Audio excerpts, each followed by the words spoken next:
Good evening, ladies and gentlemen. How are we getting on? Welcome to a brand new Fallout 76 video. So today we're going to do a bit of an overview of daily ops and give you a whole bunch of tips for completing daily ops if you're new to this particular game mode, and give you some advice on how you can actually solo this relatively high-end end-game content. So, overview first of what daily ops are, how they work. Basically, these are instanced dungeons intended for groups of higher level players. So this is supposed to be group content, and it is towards the end game. It's not the hardest stuff in 76, but it can get up that direction as things go on. That being said, if you are properly prepared, it is absolutely possible to solo daily ops. It's what I've been doing from day one, so it's very, very doable, although you do need preparation for it. So in general, the rewards for doing this, if you're wondering why you'd bother, is contextual ammo, which is always helpful. It's actually one of the better options for farming ammo sometimes, depending on the weapon you're using. You get consumables, you get legendary gear, you get legendary crafting materials, so legendary cores generally, and you also get plans for weapons, plans for armor, and plans for camp items. And there are some really good plans in here. Some of them are quite rare, some of them are particularly worthwhile. Some of my favourite stuff actually drops from daily ops. You also shouldn't have too much of an issue with duplicated plans either. You shouldn't get duplicates until you've got everything that's available. Or at least that was the way around it was at the last check anyway. It's possible that might change, but it's a decent way to get some really, really cool and relatively rare rewards in some case, so I do recommend it. And the quality of the rewards you get are based on your completion time, so faster is better. So as an overview of the structure, before we get into the sort of more key tips part of things, these are alternating missions that change on a daily basis, so the parameters of the mission change every day. So essentially this happens at 1 PM Eastern Time in the US, that's 6 PM in the UK every day. The whole thing gets mixed up and changed over. There are two main mission types in daily ops, uplink and decryption, and these always alternate, they swap on a daily basis. So uplink requires you to activate and defend certain nodes, the uplinks, before you lure out and defeat a boss. Decryption requires you to hunt down enemies so that you can then identify code carriers. Once you've defeated them, use the code to deactivate 3 interceptors. And the last code carrier is, again, a boss.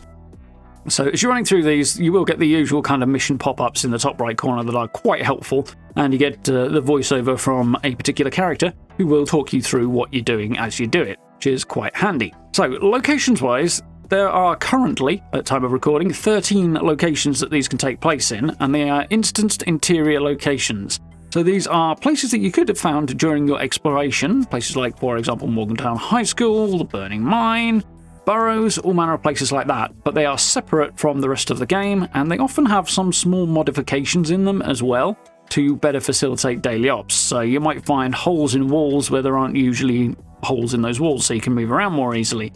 Or you might find, if the location is pretty expansive, that chunks of it have been boarded off and you're actually only in a smaller section, for example. But there's a number of different variations there. So within daily ops, there are a whole bunch of different enemies that could come up, and they're sort of divided into groups. So you get a different group of enemies each day, swapping over at the same time as everything else. So you might get Scorched one day, you might get Super Mutants another day, you might get Cultists, you might get Mole Miners, and there are a few others as well besides. So one of the things that really makes this unique, though, is the mutations that the enemies will have. These are the bit that raises the challenge to a certain extent. So there are set mutations depending on the mission type. Each mission type has one mutation that will always be in place, and then there is a secondary mutation that comes in on the top of that. So if you're doing an uplink mission, the enemies will always have enhanced perception, which means that stealth is impossible in an uplink mission. So you can crouch all you like, but they're going to see right through you anyway. Stealth boys and all of that stuff doesn't matter, they're still going to see you. In decryption, that mutation is swapped out for Savage Strike. Now, that is pretty much every bit as bad as it sounds. It completely bypasses your armor. So if you're doing a decryption, your armor is borderline worthless. Doesn't matter what it is. The exception is that damage resistance is not bypassed. So if you have gear on or mutations, things like that, that gives you additional damage resistance, specifically, not armor, then you will actually benefit from that. So power armor is a good example of something that does that. And you can often get secondary effects on your armor or your power armor that will be handy to have as well. So something to consider when you're doing decryption. But basically, don't get ganged up in that one because it can be over very quickly. So, on top of these two, there are secondary mutations, as I say, and these will change daily and vary from time to time. It can come up in either uplink or decryption. So I'll throw a list of those up on the screen now, but we'll come back to this again in a minute. And it's worth sort of being aware of what these do. But before you dive in and you look at the daily ops on the map, it will tell you sort of what the mutations are and the location and the mission type and everything you basically need to know before you dive in. So the overall goal is to complete this in under 8 minutes. So if you're over that mark, you still get rewards, you just won't get the best ones, or you'll get fewer chances at the best rewards as well. So the goal is to be under the 8-minute mark. And last but not least, on some weekends, which generally in Fallout terms run from Thursday to Monday, so there's your FYI on that one, they feature double mutations. So you'll see mutated events popping up outside of daily ops, which feature daily ops mutations in events in the main game world. But inside daily ops, the secondary mutations are doubled, so you might get enemies that have the fleet foot mutation, I think it was, swift-footed, that therefore move faster. That might be combined with volatiles, so not only do they move quick, they get up close and personal and explode. So, combination like that. And there are other combinations as well to bear in mind. So the idea there, of course, being to increase the challenge, and consequently, with the challenge going up, you also get better rewards. So, there's our overview of how daily ops work. This is all stuff that I would recommend familiarising yourself with, and that's going to happen anyway. Once you've run a few daily ops, you'll get the gist of it anyway, but that's kind of useful, because the more familiar you are with the setup, the easier it is to run daily ops quickly, which is ultimately the goal when it comes to getting the best rewards. So I've got a couple of generalised tips here before we get into the specific stuff for solo runs at daily ops. First up, before you go in there at all, before you even do a daily op at all, I recommend heading over to Watoga. So just over near the Civic Centre, there is this little sort of shelter thing with a load of dead raiders on spikes. It's a little unpleasant, but it starts a little mini lead-in quest that will allow you to meet the person organising the daily ops, and it gives you a bit of background context for the game mode. So it's kind of fun. It's only really worth doing the first time, but it gives you a little lead-in, and it's a little bit extra content and flavour to the whole daily ops system, which is fun. It doesn't take very long either, so can recommend the first time. Another handy tip is, if you're not particularly bothered about doing it solo, or you've got the time to do it, then public teams are a good potential option. There is a specific public team type for daily ops, so you get extra XP in daily ops. If you're on a private server, if you've got Fallout first, then it's an opportunity to get yourself some extra XP that way as well. But if you're looking for somebody to run a daily op with, because you need a little bit of help, then that's a good way of doing it. If you create a daily ops public team, people will generally jump in if they also want to do an op on a team quite quickly afterwards. What I don't recommend doing is, if you want to join somebody else's team, by all means do that, but do it when they create the team, rather than sort of 15-20 minutes, some ambiguous amount of time on down the line. Because by that time they've probably already done it, and they may not want to run through it again. As I say, the goal here is to be under 8 minutes, which is really not very long, so jumping in as soon as a team is created is the way to go if you're going to do that.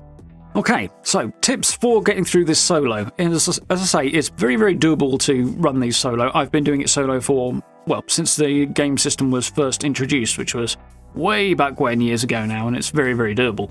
So the key thing, as always, is speed. We want to be under that 8-minute marker, so bunch of tips here just to kind of help you get through the thing as fast as possible. So the first thing is gear up.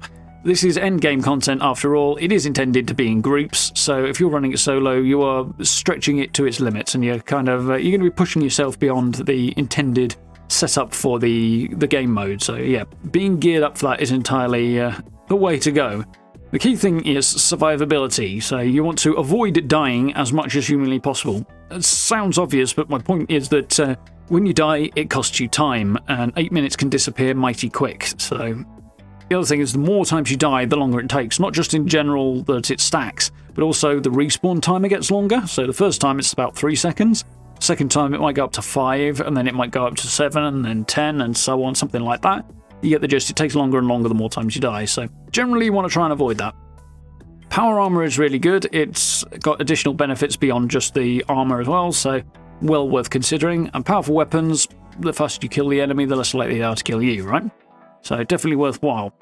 Damage buffs are worth considering if you're into that. Food buffs, for example, or chems. That'll depend on your build. You know, obviously there's no point in eating a meat-based meal and trying to get damage buff if you've got the herbivore mutation, for example. So you'll have to figure that bit out for yourself and go with whatever's appropriate for your build.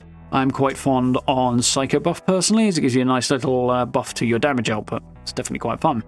Another thing that's worth doing is avoid being over-encumbered, because obviously you want to move quickly, and being over-encumbered is not going to help with that. That leads into point number 2 quite well, which is I would advise starting daily ops from your camp.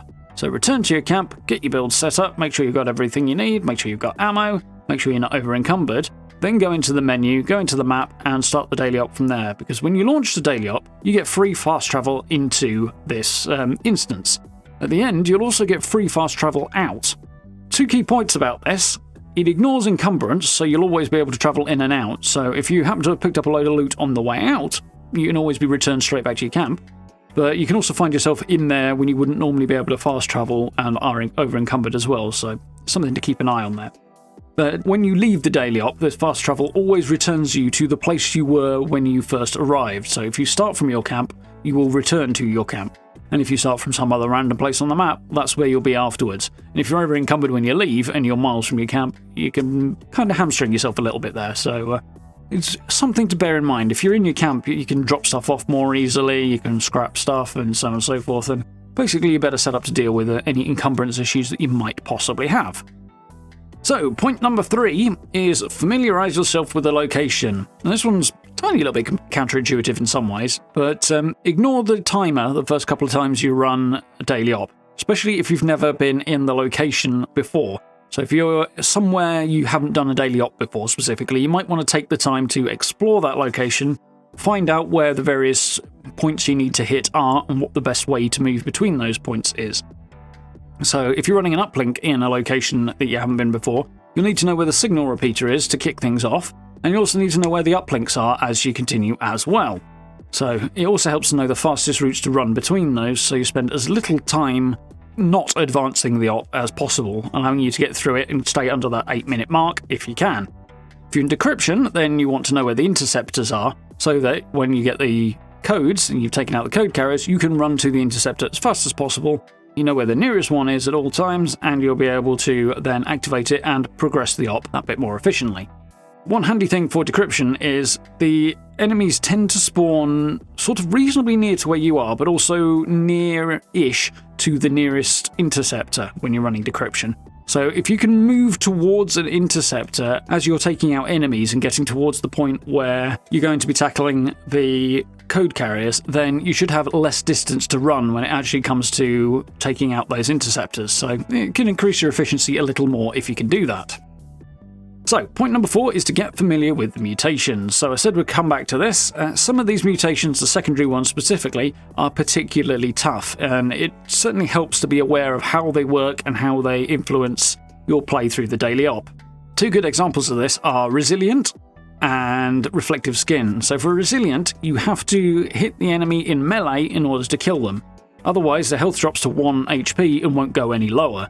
So that's something to be aware of before you head in there, because you can find yourself unloading on an enemy and wondering why they're not going down. You do get a little kind of icon that pops up, but it's easy to miss sometimes, so useful to know.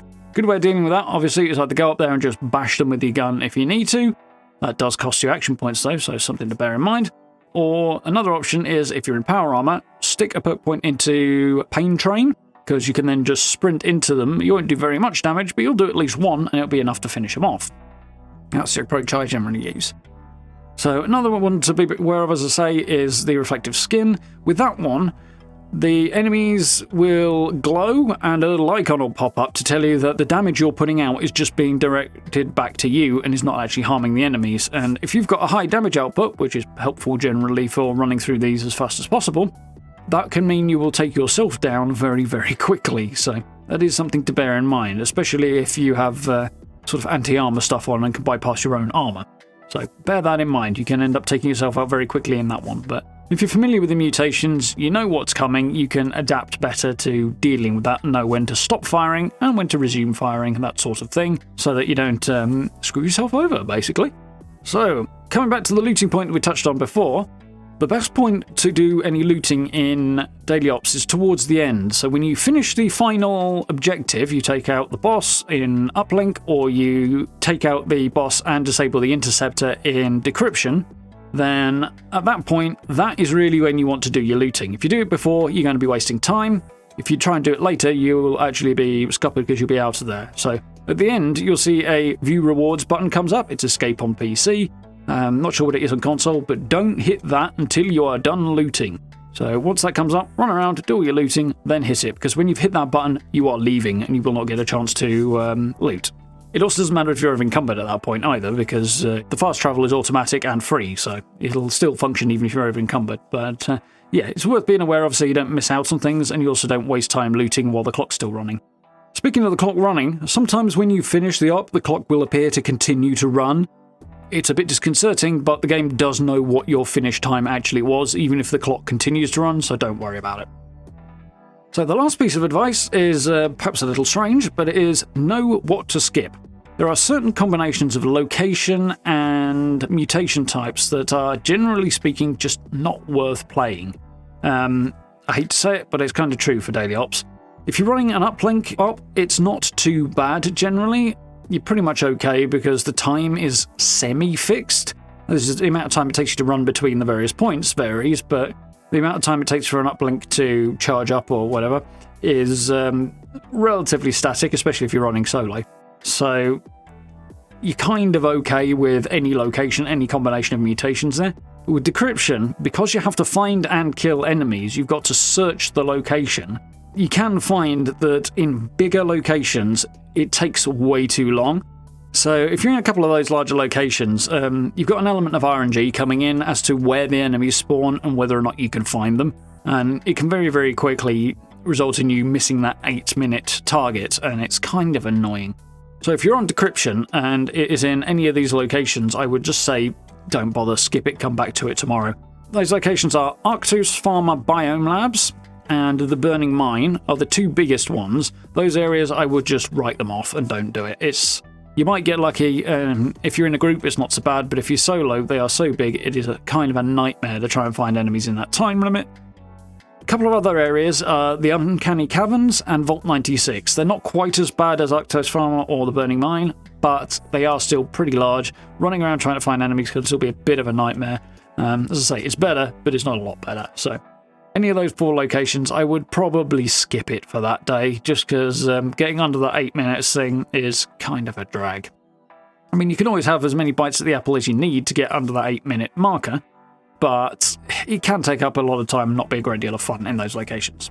So, there we go. That is my basic tips and guide overall for running daily ops solo. As I say, it's very, very doable as a solo player. I've been doing it myself for quite a long time, but it does require proper preparation, as after all, it is intended to be group content and it is endgame content. So if you're trying to run this at level 20, you are in for a rough time. So bear that in mind. Obviously, if you can do that in a group and find somebody who's going to run through it with you and have you back, who is high level, then you might be okay. But otherwise, you may be biting off a little bit more than you can chew at that point. But yeah, worth bearing in mind. Anyway, folks, hope you found that useful and informative. If you did, please do consider dropping subs and likes. I do very much appreciate. Tons more guide videos on the channel, as well as tons of camp builds and some VODs of my live streams and stuff as well for 76 as well. So if you want to hang out in any of that stuff, do check it out. Down below the video as well, we've got social media links, merch store, and channel memberships. If you want to support the channel that way, really, really appreciate. Really, really helps out. So a massive thank you to everyone who's done that. Have a look around the channel, as I say. We've got plenty of other things outside of the Fallout space as well, if you're interested in some non-Fallout sort of gaming as well. Tons of stuff to find. But for now, thank you very much for watching. I look forward to speaking to you all very, very soon.